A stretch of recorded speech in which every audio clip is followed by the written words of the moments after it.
Well, good morning, friends and followers. Happy Monday. It is July 27th. I cannot believe that we are in the middle of 2020. It seems like it's been a decade. I know all of y'all can relate. It's been one of our hardest years, I think, of our generation for sure. It just doesn't seem to stop.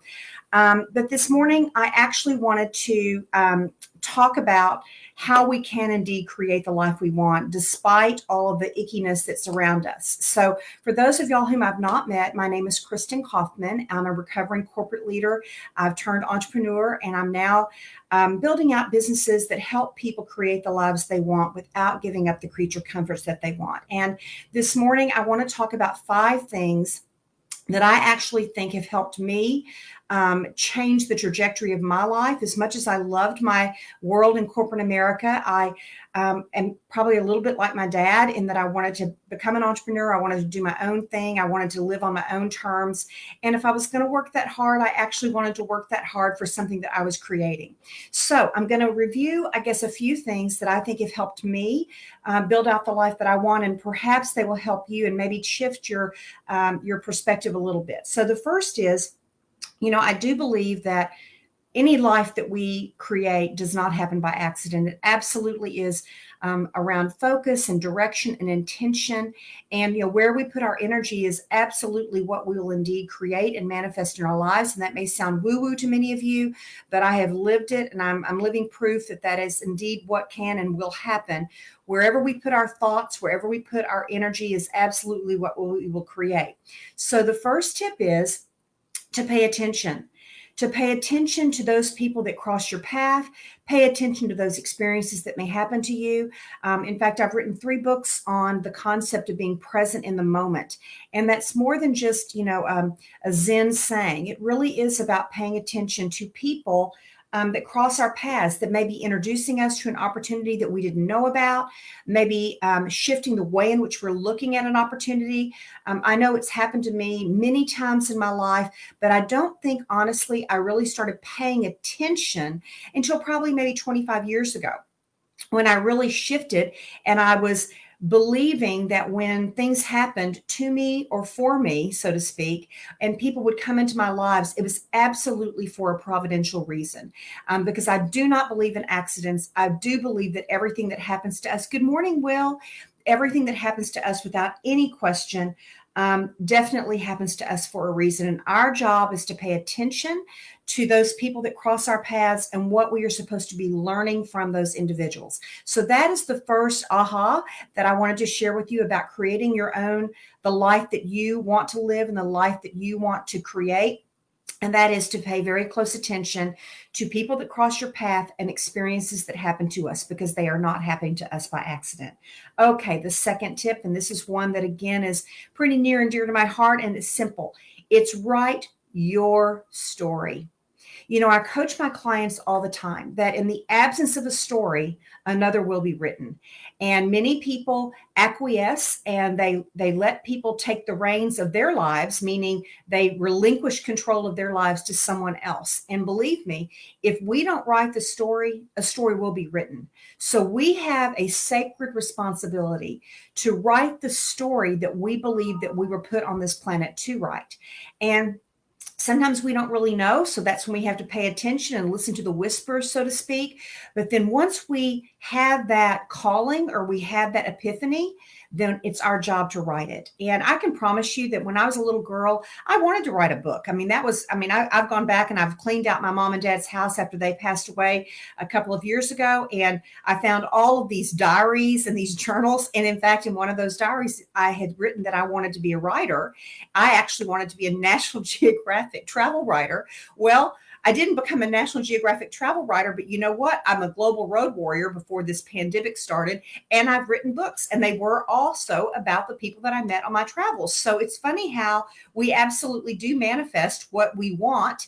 Our job is to listen to that and to write our story. So that is the second tip for anyone who is feeling a little bit lost or stuck.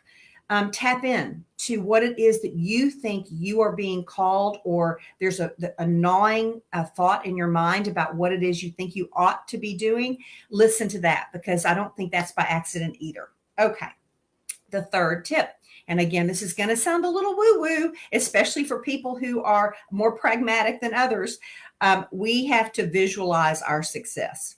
And that means thinking about where it is you want to ultimately arrive. And I'm not talking about materialistic, wealth creation. I'm just talking about where you want to be when you end this life. What do you want to be able to look back on and go, wow, I really wanted to do that. And lo and behold, I did. So visualizing your success. I'll tell you a wonderful, wonderful tip that one of my coaches, Ann Deaton, taught me when I was leaving corporate America, and I was lost as a goose in a snowstorm, as my mother would say. I wasn't really sure what I wanted to do. I just knew that what I was doing wasn't it. Have you ever been there? And I thought, I've just got to get out. And so I literally woke up, I'll never forget this, in the Sofitel Hotel in Minnetonka. And I knew right then and there that that was going to be my last corporate job. And I had no clue what I was going to do, but I called my parents. I told them that I was leaving, and the very first words out of their mouth were hallelujah. And of course, it goes against everything that I was reared and that my daddy reared me, that you never left a job unless you had another job. But they were so happy that I was getting out of that career, because it was not fulfilling to me. And it certainly was not my calling, and it wasn't what I really wanted to do. And so I made the decision, and I had a peace that some of y'all are going to understand this phrase because it's a biblical phrase. I had a peace that passed all understanding. Now, I had no clue still what I was going to do, but I knew that wasn't it. And I had this fabulous coach, Ann Deaton, who said, Kristin, I want you to write a letter to someone important to you. Of course, I wrote it to my parents because they were still alive at the time. This is 15, almost 18 years ago, give or take. And I wrote him a letter, and she said, I want you to write it as if you were already there 1 year into the future. So it's like you write it and you say, Dear Mom and Dad, I can't believe a year ago, X, Y, and Z. And here I am a year later and X, Y, Z. And I want to tell you something. Everything that I wrote in that letter, with the exception of one thing, has happened. And the one thing that didn't happen was I haven't been on the Oprah Winfrey Show. But everything else happened. I built a life that I wanted. I surrounded myself with people that fed my soul and that challenged me professionally. I wrote my first book. This was, several years ago, but I wrote my first book, and then subsequently I've written 2 more. And the pace and the cadence of my life is exactly what I want. Do I have everything that I want? No, I'm still striving and growing and changing and evolving. And I'm having to evolve because the pandemic has completely thrown my career into a complete tailspin, because I can't do so much of what I want to do because we're not having large events any longer. But that's okay. It's just one more challenge. I can still create what I want to create, and perhaps do it virtually, which is what I'm doing now. Every Monday morning, I do these Have a Seat with Kristins, and it's one way that I can communicate what I feel compelled to communicate, but I can do so in a way that is pandemic friendly, so to speak. So that is the third thing, is to visualize your success. Whatever it is that you think you want to create in your life, think about it as if you're already there. Visualize it every single morning. I'm doing that again every morning in a different way, because my world is now shifting so much, and I'm now creating new visualizations and new affirmations of how I want to contribute in the world. Okay, number 4, never say never. I coach people all the time that think that their ship is never going to come in, that they're already past the time that they'll be able to create the life they want because they had golden handcuffs on, they got roped into a corporate job or into some position that they didn't feel like they could leave because they had 2.5 children and college educations and elderly parents and all the demands that do cost money and do require that we have financial ways and means to support that.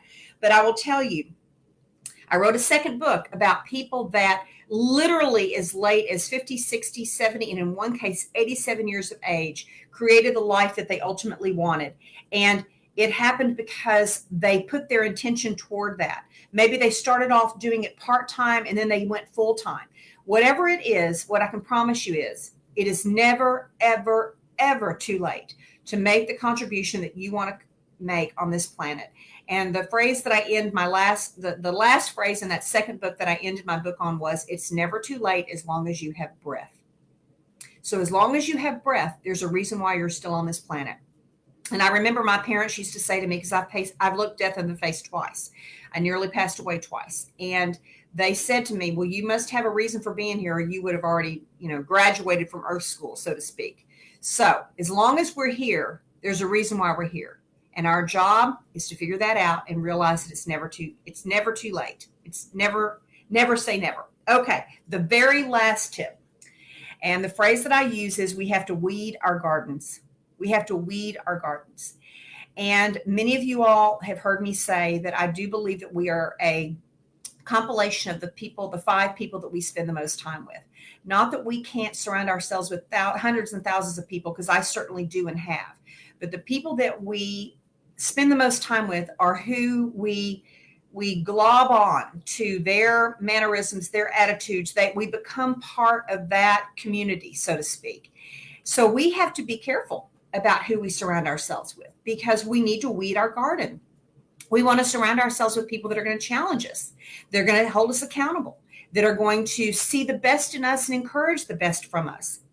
They're going to support us, encourage us, love us, be unconditional in their acceptance of us. And many of us are not married. I'm not married. I've never married. Not that I won't, but I haven't yet. So who I surround myself with, frankly, it's my sister, my good friends. And of course, with the pandemic, it's been sort of weird, because really the person I spend the most time with is the 4-legged dog named Lulu. So, yes, Will, you're not dead yet. That's right. And you've got to get that book written, buddy. So anyway, we have to be very smart about who we surround ourselves with, and be sure that we choose those people who are going to help us become the best that we can be. And if they're squashing our ambitions, if they're squashing our dreams, then frankly, we need to Control-Alt-Delete, as I would say, and refresh the screen and choose other people that can really help us be all that we can be and more, and that will encourage and support us. So that is my Monday morning Have a Seat with Kristin. For those of y'all whom I've not met, my name is Kristin Kaufman. I do this every Monday morning at 8 o'clock. I did this because a lot of my followers wanted it. And each Monday, I try to pick a topic that is one that's either come up for me in the week before, or that clients have asked me to cover. And this week, it was all about what are some tips. In fact, I chose 5 that would help us build the life that we really want to build. And again, to recap what those are: pay close attention to the experiences and the people that cross our paths, because they're not crossing by accident. 2, write your story. Write your story. In the absence of a story, one will be written. So either you're going to write it, or someone's going to take that pen away from you. So write your own story and own it. 3, visualize that success. Visualize it. Imagine it as if you are already there.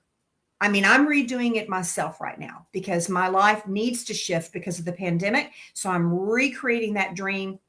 I'm visualizing how I want to contribute, and I will make that happen. Never say never. Never too late. Never say never. And the last is weed your garden.